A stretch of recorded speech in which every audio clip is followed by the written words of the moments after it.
හොඳ යාළුවනේ අපි MT5 account එකක් create කරන්න යන්නේ මේ CFD කියන පැත්තට ගිහිල්ලා MT5 standard කියන එක තැන තියෙන get කියන button එක ඔබන්න. ඊට පස්සේ ඔයාලට මෙතන password එකක් දෙන්න පුළුවන්. ඔයාලට මතක හිටින හොඳ strong password එකක් දෙන්න. password එක මේ විදිහට enter කරගත්තට පස්සේ යට තියෙනවා tick එකක් දාන්න. එක tick එක දාලා add account දාන්න. ඇත්තටම මෙච්චරයි තියෙන්නේ. එතකොට වාගේ MT5 account එක create වෙනවා. එතනින්ම ඔයාට ඒ MT5 trading කරන අපේ web terminal එකට යන්න පුළුවන්. එහෙම නැත්නම් ඔයා වෙනම Play Store එකෙන් app එක ගන්නවා නම් එතනින් link කරගන්නත් පුළුවන්.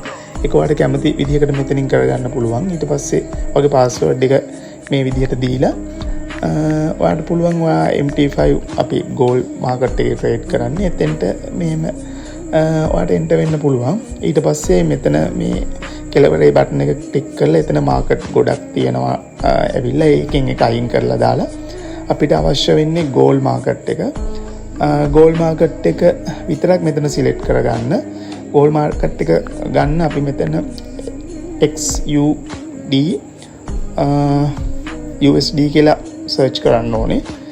ඒ සර්ච් කරාට පස්සේ එතන ලෝන් ප්‍රයිස් කරගෙන ඉන්නේ මාකට් එක. ඒකට ඔයාලට chart එක view කරගන්න පුළුවන්.